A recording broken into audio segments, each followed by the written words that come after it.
badai menerpa, aku tak akan goyah. Aku tak akan goyah, sebab Kau sertaku.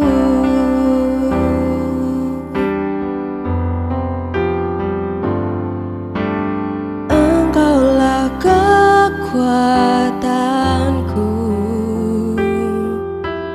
tempat perlindunganku.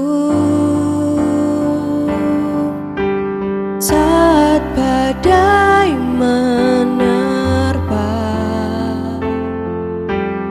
aku tak akan goyah. Aku tak akan goyah, sebab Kau sertaku. Sejauh langit dari bumi, begitu besarnya kasih-Mu. Penuhi hati kami yang rindu menyembah-Mu, Yesus. Sejauh langit dari bumi, begitu besarnya kasih-Mu. Kaulah Tuhan, kekuatanku, sukacitaku.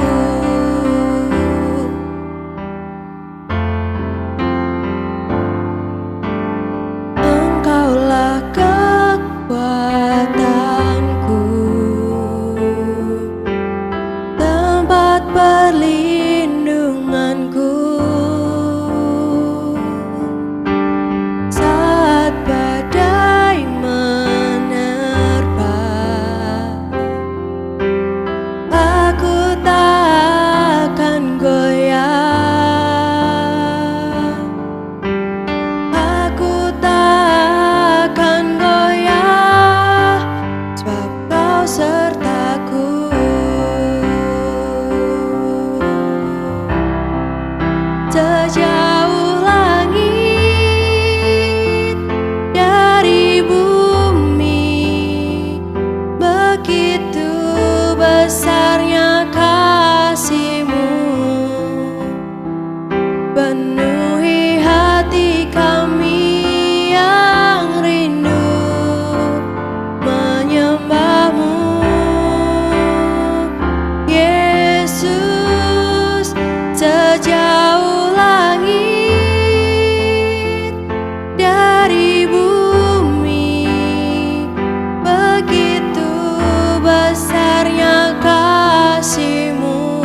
setiamu besar selamanya.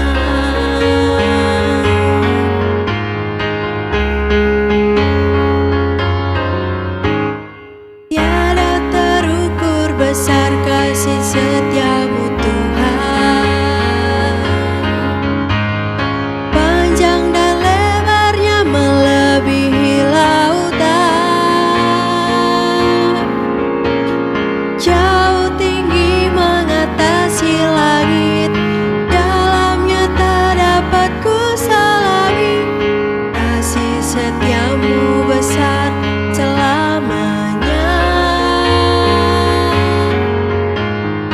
Kasih setiamu besar selamanya.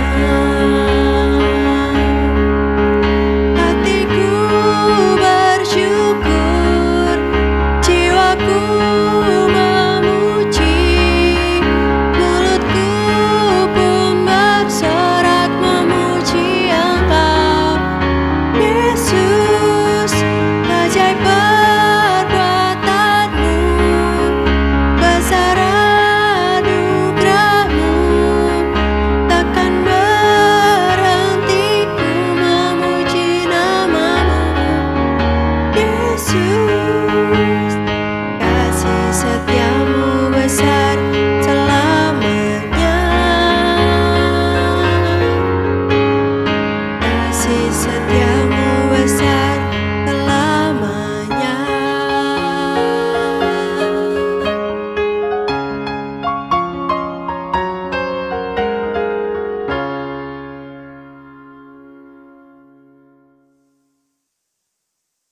Pembacaan firman Tuhan diambil di dalam Kisah Para Rasul 14 ayat yang ke-8 sampai 10. Di Listra ada seorang yang duduk saja, karena lemah kakinya dan lumpuh sejak ia dilahirkan dan belum pernah dapat berjalan. Ia duduk mendengarkan ketika Paulus berbicara, dan Paulus menatap dia dan melihat bahwa ia beriman dan dapat disembuhkan. Lalu kata Paulus dengan suara nyaring, "Berdirilah tegak di atas kakimu." Dan orang itu melonjak berdiri, lalu berjalan kian kemari.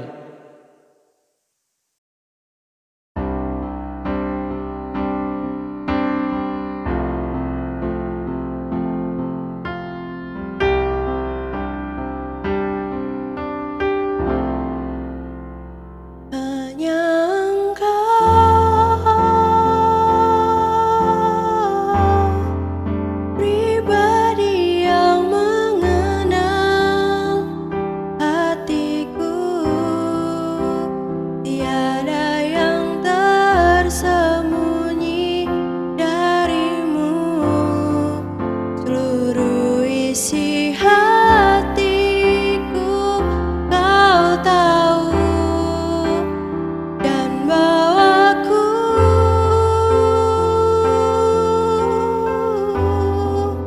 untuk lebih dekat lagi padamu, tinggal dalam indahnya dekapan kasih-Mu.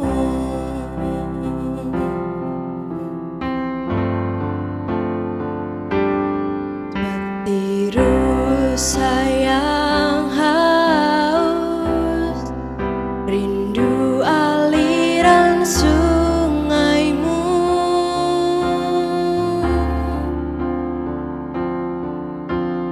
Hatiku tak tahan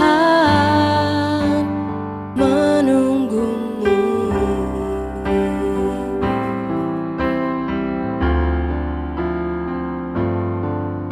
Bagai tanah gersang menanti datangnya hujan,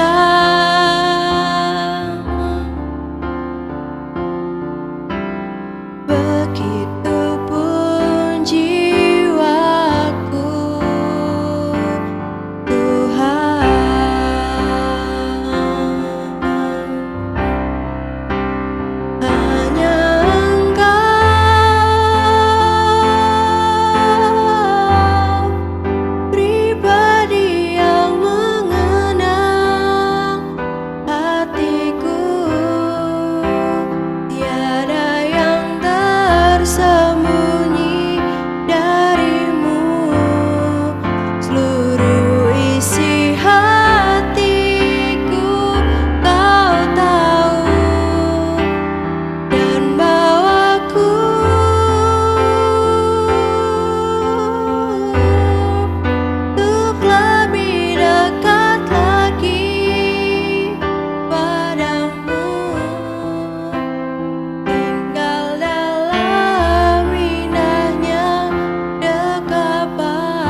Selamat sore Bapak Ibu dan Saudara. Ketemu lagi dalam bagian dan jam doa. Kebiasaan umat baptis bahwa hari Rabu bersama-sama kita berdoa. Dalam kesempatan yang indah ini kita bisa bersatu, bersinergi, pakat menaikkan doa-doa kita. Karena dengan doa kita punya satu keyakinan bahwa kita tidak boleh berhenti berharap. Jangan pernah berhenti berharap. Ini renungan saya pada kesempatan sore hari ini. Tapi sebelum itu Bapak dan Saudara, saya sekali lagi mengingatkan bahwa memang kondisi seperti ini kita masih harus beribadah. Ada yang di gereja, ada yang di rumah secara online. Karena itu bagi Bapak Ibu yang bisa beribadah ke gereja, silahkan datang dengan mendaftar dan dengan syarat-syarat yang sudah diberikan. Kita senang ya kalau bisa bersama-sama ketemu, walaupun belum banyak orang, tetapi itulah kesempatan kita beribadah di rumah Tuhan. Nah, Bapak dan Saudara, sekali lagi kita dalam kondisi seperti ini. Banyak orang sakit ya.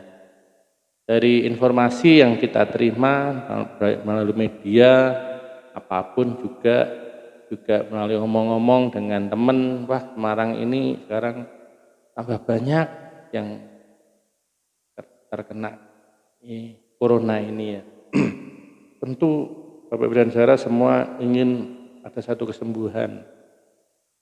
Kesembuhan adalah hal yang paling diharapkan dari setiap orang yang sedang mengalami sakit penyakit. Nah, tentu penyakit yang diderita oleh seseorang itu ada yang ringan, flu, ya, pilek, batuk, ada yang lebih berat, ada yang kronis, bahkan ada yang terminal. Tapi kita percaya bahwa setiap orang mengharapkan kesembuhan. Nah, dalam kisah para rasul pasal 14 ayat 9 diceritakan bahwa ada orang yang sakit di Listra. Ada orang yang hanya pekerjaannya duduk saja karena kaki yang lumpuh. Nah, Alkitab mengatakan orang ini belum pernah berjalan. Sejak lahir dia lumpuh ya. Nah, apakah orang ini nyaman dengan kelumpuhannya? Kelumpuhan tubuhnya? Saya rasa tidak ada yang ingin seperti itu. Tetapi ia harus beradaptasi dengan kenyataan. Yang menarik dalam kejadian ini Bapak, orang ini terus-menerus mendengarkan. Terus-menerus mendengarkan Paulus berbicara. Dan sebagai reaksi yang menunjukkan bahwa ia tetap antusias sekalipun dalam ketidakberdayaan. Jadi dalam kisah para rasul 14 ayat 9 dikatakan ia duduk mendengarkan ketika Paulus berbicara dan Paulus menatap dia dan melihat bahwa ia beriman dan dapat disembuhkan. Paulus di situ menatap dia dan melihat dan mengatakan ia beriman dan dapat disembuhkan. Bapak dan Saudara, kita lihat di sini. Iman dari orang ini yang sekian lama hidupnya tetapi dia masih tidak kehilangan harapan. Nah Bapak dan Saudara, kenapa kita sering kehilangan harapan? Karena memang kondisi kehidupan kita ya. Ada hal-hal negatif yang sering masuk dalam pikiran kita. Kita mengibaratkan satu gelas ya. Gelas semacam ini, sayangnya ini tidak kelihatan ya. Tapi kalau gelas ini isinya hanya separuh, kalau yang transparan isinya separuh. Berarti yang separuh ini kosong, yang separuh ini isi. Nah, kita lihat, kita memandang dari mana? Yang kosong atau yang isi?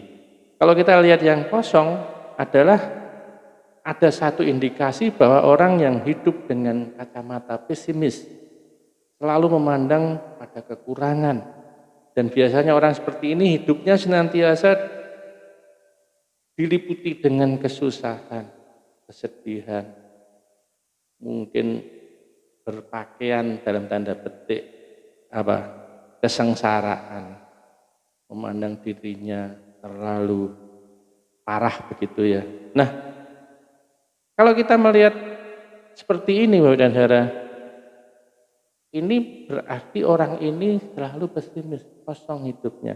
Tetapi kalau kita melihat dari kacamata yang ke bawahnya, ada 1,5 isi dalam kehidupannya. Ini menjadi satu petunjuk dalam kehidupan orang yang optimis. Karena ia memandang lewat kacamata, ia tidak peduli dengan setengah yang kosong. Tetapi dia melihat bahwa di gelas ini separuh ada isinya. Artinya apa Bapak dan Saudara? Kita bersyukur bahwa manusia diciptakan oleh Tuhan itu tetap seminimal mungkin, seminim-minimnya, sekurang-kurangnya Tuhan memberi perlengkapan dasar. Dan itu yang perlu kita syukuri. Dan itu yang perlu kita kembangkan. Kenapa kita tidak optimis? Jangan melihat yang kosong. Jangan melihat yang kosong Bapak dan Saudara. Nah, harapan yang kita percayakan kepada Tuhan. Tuhan berjanji akan memberikan satu berkat dalam kehidupan kita ketika kita percaya kepada Dia. Dalam Kejadian 23 ayat 26 sampai 28 dikatakan, lalu kata orang itu, biarkan aku pergi karena fajar telah menyingsing. Saat sahut Yakub, aku tidak akan membiarkan engkau pergi jika engkau tidak memberkati aku. Lalu bertanyalah orang itu kepadanya, siapakah namamu? Sahutnya, Yakub. Lalu kata orang itu, namamu tidak akan disebut lagi Yakub, tetapi Israel, sebab engkau telah berkumpul melawan Allah dan manusia dan engkau menang. Bapak dan Saudara, kita lihat di sini Yakub kedatangan tamu, dan dia yakin tamu itu adalah tamu yang adalah utusan Allah sendiri atau bahkan Allah sendiri ya, dalam hidupnya. Yakub punya pikiran orang ini harus memberkati saya. Dia tidak boleh pergi sebelum memberkati saya. Nah, mari kita lihat pergumulan Yakub. Yang pertama, pergumulan Yakub di Penia menjadi contoh bagi kita bahwa jangan pernah lelah dalam berbagai pergumulan. Karena apa? Ketekunan kita dalam berdoa, pengharapan kita kepada Tuhan pasti akan berakhir dengan kemenangan. Apakah pergumulan kita selama ini dalam kehidupan kita? Apakah hidup kita masih ragu-ragu bahwa Tuhan akan memberikan? Kita lihat Yakub percaya dia punya Tuhan yang hidup. Bahkan dia meminta, Tuhan berkatilah saya. Tuhan tolonglah saya. Saya tetap percaya kepadamu. Seperti orang yang lumpuh. Dia tetap mendengarkan firman Tuhan. Tuhan memang berjanji Bapak Saudara akan memberi berkat dan rezeki dalam hidup kita. Tetapi kita sendiri juga harus mau beraktivitas, bergerak dan juga mengambil keputusan yang tepat sesuai dengan kehendak. Tuhan berjanji, ya burung-burung akan dipelihara. Burung bisa bekerja apa? Tetapi dia ternyata bekerja. Bekerjanya apa? Dia dari sarangnya terbang. Nah, terbang itulah kerja. Terbang itulah aktif. Jangan diam. Jangan diam. Nah, kita lihat pergumulan dari Yakub ini yang luar biasa. Dia dengan sekuat tenaga ingin merebut berkat itu dalam hidup. Karena apa? Dengan berkat Tuhan. Hidupnya pasti memiliki pengharapan, optimis dalam segala perkara, dalam segala hal, dalam pergumulan kita Tuhan akan memberi kemenangan. Saya percaya Bapak dan Saudara, ketika kita punya persoalan berat, Tuhan tentu akan memberi jalan keluar dalam hidup kita. Karena itu kita harus betul-betul percaya si Tuhan memberi. Kemudian yang kedua, di dalam kehidupan kita pun sering memiliki harapan. Namun di saat bersamaan, keinginan dan harapan itu hilang begitu saja karena yang tadi dalam seperti ada pikiran negatif. Jika keadaan ini dibiarkan terus-menerus, maka kita tidak akan mendapatkan hasil apa-apa. Kita akan kehilangan kesempatan untuk meraih keberhasilan yang kita inginkan. Karena apa? Kita sering dikuasai dengan keraguan, ketakutan, kekhawatiran. Itu negatif dan itu harus kita hilangkan. Harapan itu akan terus hidup bagi setiap orang yang percaya kepada Tuhan. Jangan pernah menyerah. Jangan pernah menyerah. Bapak dan Saudara, kita boleh saja kecewa karena kita putus harapan. Tetapi kalau kita masih punya Tuhan, kita harus tidak pernah berhenti harap. Semakin kita terlalu berharap selain kepada Tuhan, maka bersiap-siaplah untuk menjadi kecewa. Sekali lagi, semakin kita terlalu berharap selain kepada Tuhan, maka bersiap-siaplah kita kecewa. Jangan percaya terlalu banyak, jangan mencintai terlalu banyak, jangan berharap terlalu banyak, sebab terlalu banyak akan melukai banyak. Jangan berharap banyak pada masa depan jika hari ini kita tidak melakukan apa-apa. Ini yang penting. Jangan berharap banyak pada masa depan jika kita tidak melakukan apa-apa hari ini. Nah, hanya karena seseorang yang tersenyum pada kita, berarti kita punya harapan bahwa orang-orang mendukung kita. Lebih daripada itu, ketika Tuhan tersenyum dan senang dengan kehidupan kita, Tuhan akan memberikan yang terbaik dalam kehidupan kita.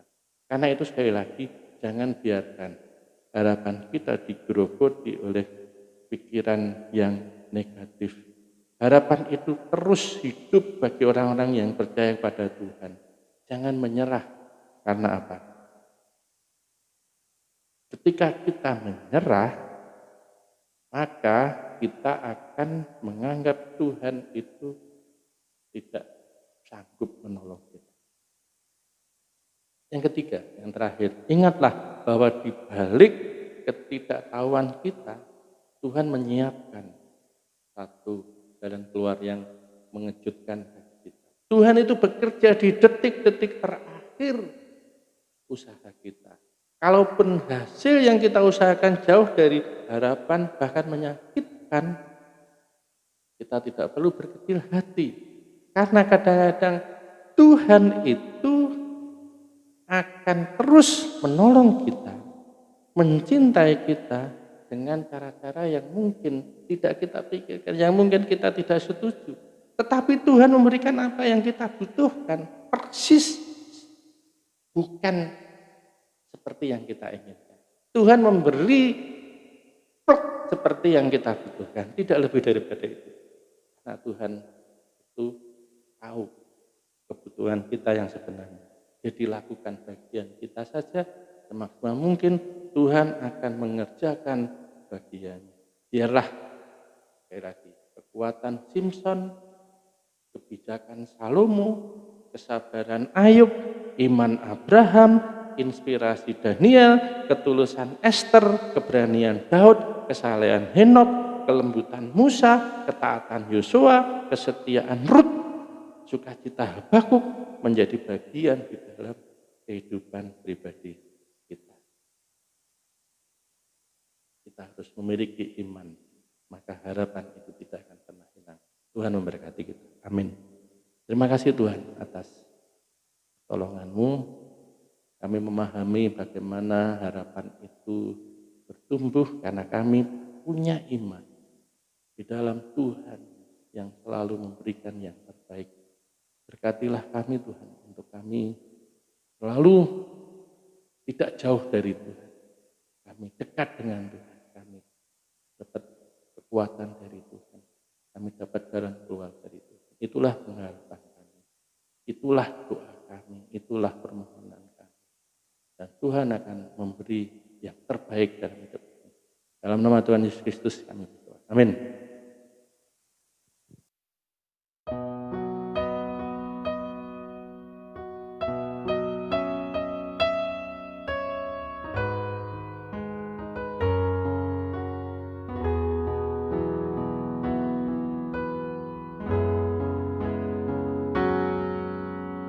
Bapa, Kau setia. Bapa, Kau mulia. Tenanglah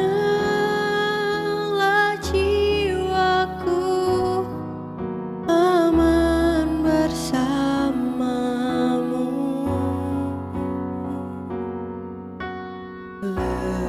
Lebih dari harta,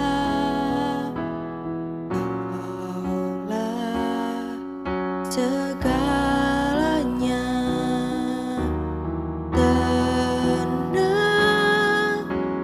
jiwaku dalam hadirat-Mu.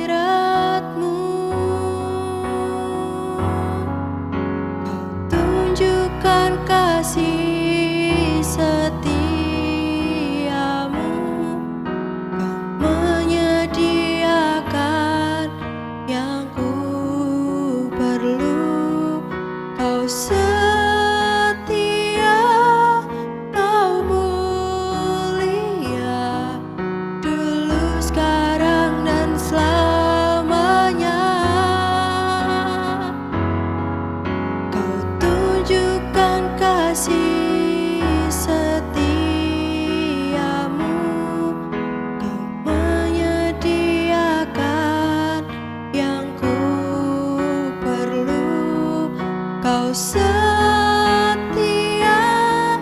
Kau mulia, Bapa, Kau setia.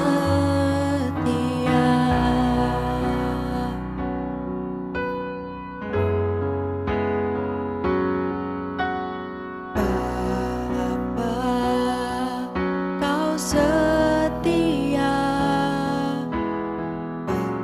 Bapa, Kau mulia. Tenanglah jiwaku, aman bersamamu.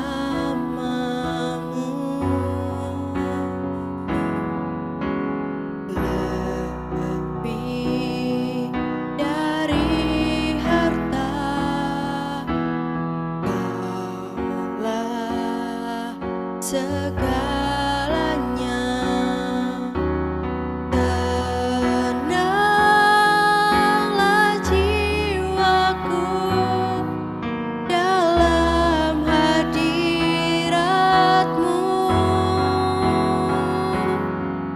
Kau tunjukkan kasih setiamu, Kau menyediakan yang ku perlu. Kau setia, Kau mulia, dulu, sekarang, dan selamanya. Kau tunjukkan kasih setiamu, Kau menyediakan yang ku perlu. Kau setia, Kau mulia, Bapa, Kau setia.